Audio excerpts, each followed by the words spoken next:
हमारे देश में अपराधों से जुड़ी हुई गैंगस्टर की खबरें तो हमारे सामने आती रहती हैं। वैसे तो हमारे देश में ऐसे कई बड़े बड़े गैंगस्टर पैदा हुए जिनका अंत करने के लिए पुलिस को नाकों चने चबाने पड़े थे।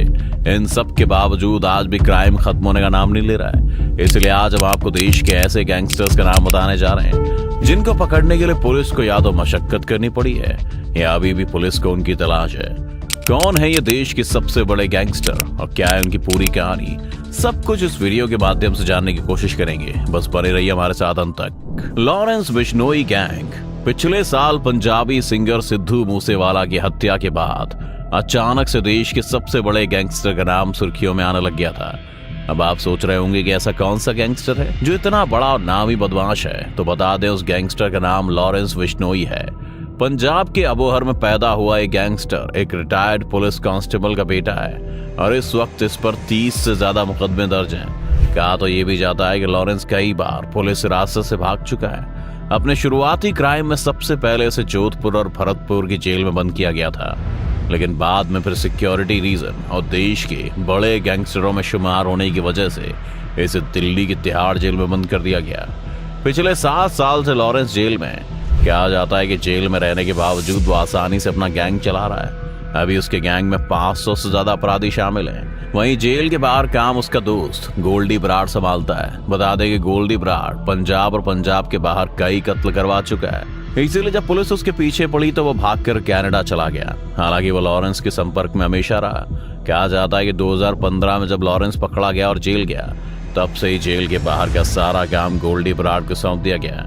कनाडा में बैठा गोल्डी बराड़ इस समय लॉरेंस बिश्नोई का सबसे भरोसेमंद और मजबूत हाथ माना जाता है। इसके अलावा दोस्तों, लॉरेंस वही टॉप मॉन्स्टर गैंगस्टर है जिसने बॉलीवुड के सबसे बड़े स्टार सलमान खान को जान से मारने की खुलेआम धमकी दी थी। जाएगा सलमान खान का करेंगे, मारेंगे, यही जोधपुर में मारेंगे, जब पता लग जाएगा इनको। अभी तो मैंने कुछ किया ही नहीं, अभी नहीं मतलब कोई इन्वॉल्व कर रहे हैं। जिसके बाद सलमान कुछ मंथ तक अंडरग्राउंड भी हुए थे और अपनी सिक्योरिटी बढ़ा ली थी। बिल्लू सांडा। दोस्तों, हमारी इस लिस्ट में अगला नाम है बिल्लू सांडा का। बता दें कि बिल्लू सांडा उत्तर प्रदेश का रहने वाला है। इसे एक ऐसा गैंगस्टर कहा जाता है जो सिर्फ अपनी सनक की वजह से क्राइम को अंजाम दिया करता था। उसे अपराध करने में मजा आता था और लोगों को धमकी देना उसकी फितरत हो चली थी।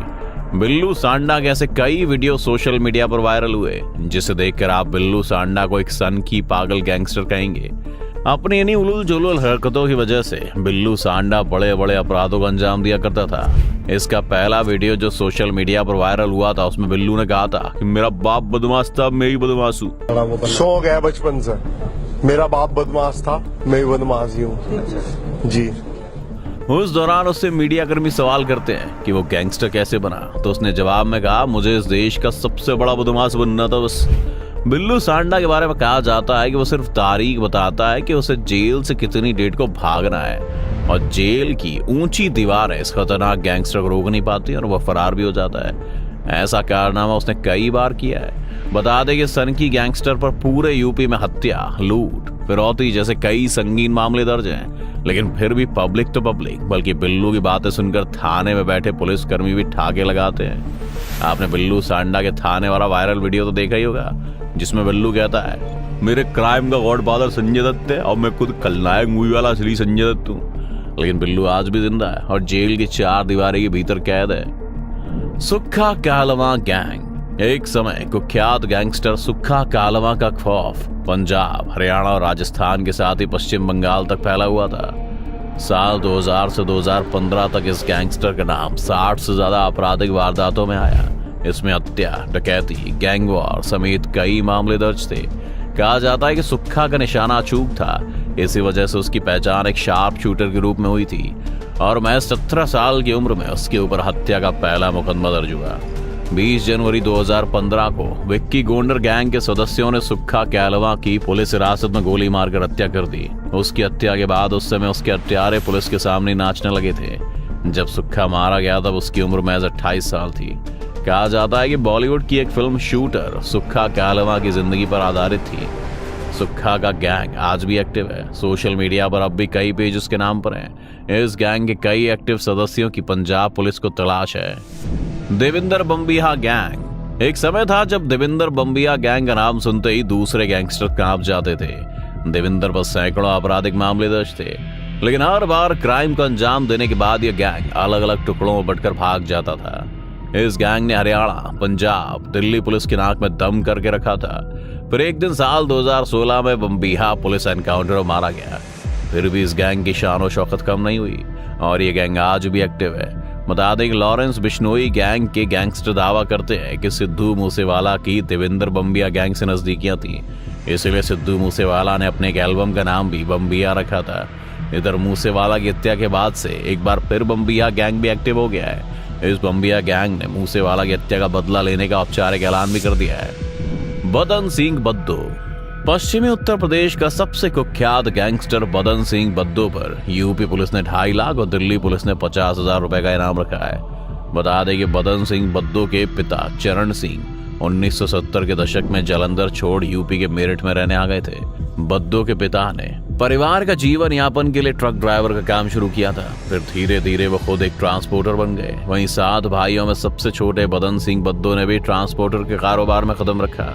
इसी दौरान उसके संबंध इलाके के बदमाशों से हो गए। बताया जाता है कि उसने 1988 में अपराध की दुनिया में कदम रखा। कुख्यात बदन सिंह बद्दो ने 1996 में एक वकील की हत्या की थी। इस मामले में कोर्ट ने उसे उम्र कैद की सजा सुनाई थी, लेकिन इसके बाद तो यह सिलसिला रुका ही नहीं। बद्दो के खिलाफ यूपी समेत कई राज्यों में लूट, डकैती और हत्या के सैकड़ों मामले दर्ज हैं। पुलिस के चंगुल से फरार रहने वाला बद्दो एक दिन क्राइम करते हुए पुलिस के हत्थे चढ़ गया और फिर पुलिस उसे 29 मार्च 2019 को गाजियाबाद कोर्ट में पेशी पर लाई थी। कोर्ट में पेशी हुई भी, लेकिन वापसी के दौरान मेरठ में उसने पुलिस कर्मियों को रुपए और पार्टी का लालच दिया। बस फिर क्या था, सब लोग होटल के लिए रवाना हो गए। होटल में जाकर वह पुलिस कर्मियों के साथ शान से पार्टी की और शराब पिलाई। इस दौरान शराब के नशे में धुत पुलिस कर्मियों को देख कुख्यात गैंगस्टर बदन सिंह बद्दो 9/11 हो गया। उस घटना के बाद तब से लेकर अब तक यूपी पुलिस उसकी तलाश कर रही है, लेकिन बदन सिंह बद्दो को अब तक ढूंढ नहीं पाई है। पता नहीं इस कुख्यात गैंगस्टर को धरती निकल गई, आसमान खा गया, कुछ पता नहीं है। लेकिन दावा यह किया जाता है कि बदन सिंह आज भी आसानी से अपना गैंग चला रहा है और क्राइम की वारदातों को बैठे बैठे अंजाम दे रहा है। नीरज भवाना गैंग एक ऐसा गैंगस्टर जिसे अपराध की दुनिया के लोग दिल्ली का दाऊद कहते हैं। वो जेल में तो रहता है, लेकिन अपने गुर्गों की बदौलत उसका खौफ आज भी बरकरार है और हर समय जारी रहता है उसका गैंग वॉर। उसका नाम है नीरज भवाना, जो दिल्ली के टॉप मोस्ट गैंगस्टर्स में से एक है और इस समय तिहाड़ जेल में बंद है। नीरज सहरावत दिल्ली के भवाना का रहने वाला है। ऐसे में उसने अपना नाम नीरज भवाना रख लिया है। हत्या, जमीन का कब्जा, उगाई समेत उस पर 50,000 से करीब केस दर्ज है। इसकी उम्र 33 है और इसके गैंग में 200 से ज्यादा गुर्गे अब भी मौजूद हैं, जो पलक झपकते उसके इशारे पर किसी को मौत की नींद सुला सकते हैं। सुनील राठी। इस लिस्ट में अगला नाम है सुनील राठी का। दोस्तों, ये वो गैंगस्टर है जिसके बारे में कहावत चलती है कि वो जिस भी जेल में 90 दिन तक रह जाए, फिर 91 दिन से वहां उसकी हुकूमत चलने लगती है। अब आपको ये लाइन किसी फिल्मी डायलॉग की तरह लग रही होगी, लेकिन ये सच है और उसने ये बात खुद बोली है। राठी तिहाड़ में लगभग 18 सालों से बंद है और ये देश की सबसे हाई प्रोफाइल जेल तिहाड़ से ही अपना नेटवर्क चलाता है। लेकिन तिहाड़ प्रशासन और 3 राज्यों की पुलिस उसके नेटवर्क को तोड़ नहीं पाई है और वो राज्य यूपी, उत्तराखंड, दिल्ली। कहा जाता है कि इसके गैंगस्टर बनने की कहानी इसके पिता की मौत है। अपने पिता की मौत का बदला लेने के लिए 21 साल की उम्र में मर्डर कर डाला इसने। इसके बाद तो उसने कभी पीछे मुड़कर देखा ही नहीं। देखते ही देखते सुनील राठी यूपी और उत्तराखंड में डॉन नंबर 1 कहा जाने लगा। सुनील राठी वो शख्स है जिसकी क्राइम हिस्ट्री पर सरकारों के बदलने का भी कोई फर्क नहीं पड़ा। सरकारें आती जाती रही, लेकिन सुनील राठी अपने वर्चस्व और दबदबे को बनाए रखने में कामयाब रहा, चाहे वो जेल के अंदर हो या फिर बाहर। फिलहाल यह अभी हरिद्वार के जिले के जिला कारागार रोशनाबाद जेल में बंद है। आपको बता दें कि वही अपराधी है जिसने साल 2018 में बागपत जेल में मुख्तार अंसारी गैंग के प्रमुख सदस्य प्रेम प्रकाश उर्फ मुन्ना बजरंगी गोलियों से भूनकर हत्या कर दी थी। मुन्ना बजरंगी अंसारी का वो गुर्गा था जिससे लोग नहीं बल्कि कई राज्यों की पुलिस कांपती थी। शाहबुद्दीन और अताउर रहमान गैंग। अपने समय का कुख्यात गैंगस्टर और बाहुबली नेता शाहबुद्दीन को कौन नहीं जानता, हर कोई उससे वाकिफ है। लेकिन खबरों की माने तो इस समय उत्तर प्रदेश के 2 कुख्यात गैंगस्टर्स कई सालों से यूपी पुलिस को चकमा दे रहे हैं और ऐसा कहा जा रहा है कि ये दोनों अपराधी पहले शाहबुद्दीन फिर मुख्तार अंसारी के शार्प शूटर रहे हैं। दोनों गाजीपुर के मोहम्मदाबाद के रहने वाले हैं। दोनों का नाम विधायक कृष्णानंद राय की हत्या में भी आया था। दोनों पर 20 से ज्यादा मुकदमे दर्ज हैं। उत्तर प्रदेश की पुलिस ने दोनों पर 2-2 लाख रुपए का इनाम भी रखा है। और अब अताउर रहमान गैंग को यूपी पुलिस तबीयत से ढूंढ रही है और ऐसा कहा जा रहा है कि उत्तर प्रदेश की मुखिया सीएम योगी ने इनका काम तमाम करने को कहा है। फिलहाल अभी ये दोनों कुख्यात अपराधी फरारी काट रहे हैं, लेकिन अताउर रहमान गैंग बाबा का डंका कभी भी चल सकता है। राघवेंद्र यादव गैंग श्री प्रकाश शुक्ला से भी बड़ा अपराधी हो गया राघवेंद्र यादव गैंग। उत्तर प्रदेश के गोरखपुर जिले के झंगा में एक ही परिवार के 4 लोगों की हत्या का मेन आरोपी व गैंगस्टर राघवेंद्र यादव पर यूपी पुलिस ने 2.5 लाख रुपए का इनाम घोषित किया है। कहा जाता है कि 90 के दशक में जिस श्री प्रकाश शुक्ला के नाम पर हर कोई खौफ खाता था, उससे ज्यादा खौफ राघवेंद्र का है। राघवेंद्र पर 1 दर्जन से ज्यादा मामले चल रहे हैं। उसने अपनी पूरी एक पलटन बना रखी है जिसके जरिए वो क्राइम की वारदात को अंजाम देता है। तो दोस्तों, ये था हमारा आज के देश का सबसे बड़ा गैंगस्टर्स पर एक वीडियो। आपको ये कैसा लगा हमें कमेंट में जरूर बताइएगा। साथ ही आपको क्या लगता है, इन बेखौफ गैंगस्टर्स को कोई ताकत बचा रही है या ये खुद को एक हीरो की तरह समझने लगे हैं? देखा जाए तो कभी भी क्राइम का रास्ता सही नहीं होता दोस्तों, लेकिन हमारे देश का दुर्भाग्य ये है कि इन गैंगस्टर्स को फिल्मी हीरो की तरह दिखाकर मीडिया और फिल्म इंडस्ट्री ने सिर पर बिठा कर रखती है, जिसे देखकर आज के युवा इंस्पायर हो जाते हैं। इस बात में कितनी सच्चाई है हमें जरूर बताइएगा। धन्यवाद। Yeah.